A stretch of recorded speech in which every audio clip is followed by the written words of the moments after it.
ပြောခဲ့တယ်လို့ပဲကျွန်တော်တို့ပြန်ပြီးတော့ရှင်းနေတယ်နော်ဝီတီပိုင်းကိုကျွန်တော်တို့ဆွေးနွေးသွားကြမှာဖြစ်ပါတယ်ဝီတီဆိုတာအခုနစောစောကပြောခဲ့တယ်လို့ပဲဟာလမ်းတစ်ခုမှာသွားတယ်ဆိုလို့ရှိရင်ဂါစီမာချက်ကိုကြော်ပဲတဲ့ရက်ဆက်လဲသွားရတယ်လို့ပဲဒီလားတော့ဝင်တဲ့စားကြည့်တဲ့စိတ်ကြီးဟာဒါရတဲ့အာယုဖြစ်ခဲ့ရတဲ့အခါမှာစိတ်တွေဖြစ်လာတဲ့အခါမှာဒီလားတော့ဝင်တဲ့သုတ္တဝိညာဉ်သမီးတဲ့တဏှာစားရှိတဲ့စိတ်တွေအကျော်အစင်မကျော်ပဲနဲ့သွားရတယ်နော်ဒီမှာဝီတီကိုခေါ်ရတယ်ဝီတီရဲ့တော်မျိုးလေးနဲ့လမ်းတွေလေးပဲအဲဒီစိတ်တွေဖြစ်ရဖြစ်စေတာကိုဖြစ်ရတယ်ဝီတီပါပဲအဲ့မှာမျိုးရှိပါတယ်ပိစဒရာဝီတီနဲ့ဘနောရာအဲ့ပိစဒရာဝီတီမှာလေကျွန်တော်တို့ပိစဒွာရလို့ပြောတယ်ပဲဒွာရ၅ပါးရှိလို့သကုဒွာရဝီတီဘောဓဒွာရဝီတီအာနာဒွာရဝီတီဇေဝဒွာရဝီတီနဲ့ကာယဝဒွာရဝီတီတို့ပြီးဝီတီနာပြီးတယ်ပါအဲ့ဒီသကုဒွာရဝီတီတို့လည်းမှာပဲဒါရမဏဝါရဒနာယုံအဆုံးရှိလို့အတိမဟာဒါယုံဆိုတဲ့ဒဝီတီရဲ့သမဏဝါရသောအဆုံးရှိတော့ဆုံးရှိလို့မဟာဒါယုံဆိုတဲ့ဝီတီရဲ့နဝီတီရဲ့ဝတ္တပနာဝါဒဇောတော်ဖြစ်တော့ဝိသောလေးတစ်ကြိမ်ပဲဖြစ်သွားတယ်နော်အဲ့တော့ဝိသောလေးဖြစ်တဲ့ဉာဏ်လုံးကြီးဖြစ်ပြီးတော့အစိုးကြီးတဲ့ပြိတ္တာရုံပါရဝီကြီးရဲ့နော်6ဝီကြီးနောက်မောဂဝါဒလို့ဆိုတဲ့ဘာဝီကြီးစိမှမဖြစ်တော့တဲ့ဘဝင်လေးပဲဖြစ်နေတဲ့ဒီပြိတ္တာရုံဝီကြီးက6ဝီကြီးအဲ့ဒါရည်ရွယ်ပုံလေးတော့သိမှာမဟုတ်ဘူးတတိယကိုတစ်ချက်တော့ဒီမှန်တစ်ချက်တော့ဒီမှန်တဲ့ဒီမှန်လာတဲ့ဒီဒါပဲတစ်ချက်ပဲဒီဒါပဲဒီကနေ့မြေကုန်စီလာကျန်ဆက်သွားနော်နောက်မဟာဒါနကတော့မဟာနေကောင်းတာဒီဒါပဲတစ်ချက်တော့ဒီဒါပဲဒီဒါပဲဒီဒါဆိုတော့နောက်တော့ဒီဒါပဲဒီဒါပဲဒီဒါပဲပါလို့အဲ့လိုဆက်သွားမှာမဟာနေသုံးတာအဲ့တော့နေ့ရက်သုံးရက်ဆိုတော့နှစ်ဝီချီဒီတော့ကြောင့်ဝိတ္တပနာဝါဒထိလာယူမှာကြတော့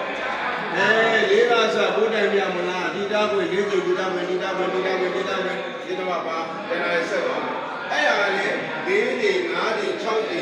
9တွေ10တွေ9တွေဆိုတော့6တွေဖြစ်ပါလေဘောဂဝါရမှာကြလည်းအဲ့ဒီမဲ့စေအာဒီဒီတော့10တွေ10တွေရဲ့မဟုတ်ပဲ10တွေ10တွေရဲ့7တွေ7တွေ7တွေ7တွေ15တို့6တွေဖြစ်ပါအဲ့ကြောင့်ဒီဝါရမှာ15တွေဖြစ်ရဲ့ငါးဝါရဆိုတော့တော့လေ15ပါးနေ25ပါးဖြစ်ပါဒါပေမဲ့ဘာသာဝီဒီတိုင်းကြတော့ဘယ်လိုပဲပြန်တွေ့တယ်ကာမဇောမနောရာဝီဒီနဲ့အပနာဇောအဲ့မှာဒီသားမီးကြည့်ပြီးလို့ရတာမနောရာရမှာမာရရဲ့ဇောတွေပဲဖြစ်ပါဟုတ်ပြီနော်ကာမဇောတွေအပနာဇောတွေပဲပါတော့ပြီးတော့ကာမဇောမနောရာပဲကာမဇောမနောရာဝီဒီနဲ့အပနာဇောမနောရာဝီဒီတွေပဲအဲ့ကာမဇောမနောရာဝီဒီမှာလည်းဝိဘုဒ္ဓယောအာဝိဘုဒ္ဓယောလို့ပြောပါဒီဘုဒ္ဓဆိုစားတဲ့အာဝိဘုဒ္ဓမပြောတာအပနာဇောမနောရာဝီဒီကတော့ဝိဘုဒ္ဓယောအာဝိဘုဒ္ဓယောမတွဲပဲနဲ့ဝိဘုဒ္ဓတစ်မျိုးပဲဖြစ်ပါအဲ့ဒါကိုသိလို့ပါလိမ့်မှာအပနာသမဏဝတ္တနိငါဘာပြောလဲဆိုဝိဘုဒ္ဓဒီတော်နဲ့ချင်းဝိဘုဒ္ဓအာဝိဘုဒ္ဓမတွဲပါဖြစ်လို့လဲဆိုရင်အပနာဇောဒီဝိဘုဒ္ဓထင်ရှားတဲ့အာယုံလာရဲ့ပါဖြစ်တဲ့အတွက်ဖြစ်ပါဟုတ်ပြီအဲ့ဒါကအဲ့အပနာဇောကိုကျွန်တော်တို့ကပြန်ခွဲတယ်လောကီအပနာဝီတီနဲ့လောကုတ္တရာအပနာဝီတီကိုဘယ်လိုမျိုးပြန်ခွဲဒီမျိုးပြန်ခွဲပါလောကီအပနာဝီတီမှာအာဇိကံမိကဇာနာဝီတီအာဇိဆိုတာအစကံမိကနော်အာဇိကံမိကအစအဝိဇ္ဇံရတယ်ဒီမှာပေါ်ရတဲ့ဇာနာဝီတီပါအာဇိကံမိကအရိကဗိဇာကစာလုံးပုဂ္ဂိုလ်ပဲနော်သုံးဦးတည်တွေ့သူပဲဟိုမှာမင်းတို့ဒီလိုလားဆရာတော်အများကြီးလို့ဆိုရင်ဒီဒေတာမှာဘုရားအောင်ဆုံးနဲ့ဥရှိမှမရှိဘူးအဲ့တော့အာရိကမိကနော်အဲ့မှာနောက်ကအရိကမိကတော့ဘုရားဇာရတာအဲ့ဇာပြန်ဝင်လာတဲ့ဇာနာသမတ္တိဝိကြီးအဲ့ဒါပြီးတော့အဘိညာဏဝိကြီးအဲ့တော့သိရမှာအဘိညာဉ်ဒီအပနာဇောမယပဲနဲ့အပနာမကြပဲနဲ့အဘိညာဉ်ဖြစ်နိုင်မဖြစ်နိုင်ဖြစ်နိုင်ဘူးနော်အဘိညာဉ်ဖြစ်လာရင်လည်းအဲ့ဘိညာဉ်လောကီလားလောကုတ္တရာလောကီဇာနာလည်းပေါ့လောကီနော်အဲ့ဇာတိအဘိညာဉ်တွေဆိုတာပြောမယ်ဆိုရင်လောကီ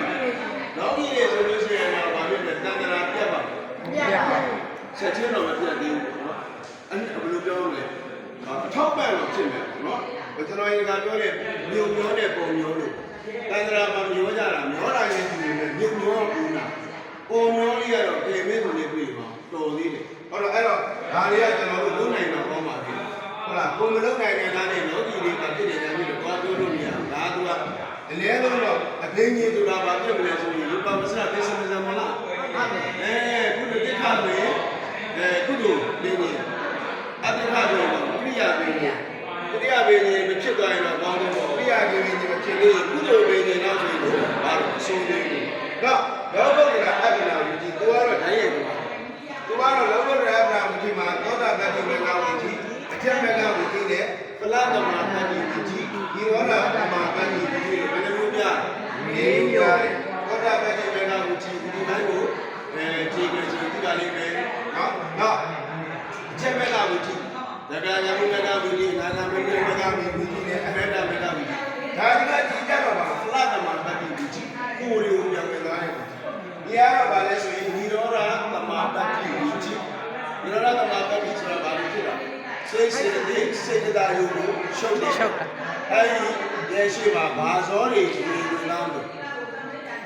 ဒီဝတ္တညာဒါတိညာကုသိုလ်ကိရိယာဇောတွေအဲကုသိုလ်ကိရိယာဇောတွေကြာပြီးတော့မှစိတ်စေတစိတ်တရားယုံကိုချုပ်သွားတာကိုဗာလို့ခေါ်တာနိရောဓသမာပတ္တိဝိကြီးလို့ခေါ်တာဒါဒီဝိကြီးရဲ့အချင်းပါပဲโอเคဒီမှာမျိုးတွေအားလုံးရှင်းပါလားโอเคအဲ့ဒါကျေးဇူးတင်ပါတယ်ကျွန်တော်တို့ချက်ဆက်ကြပါ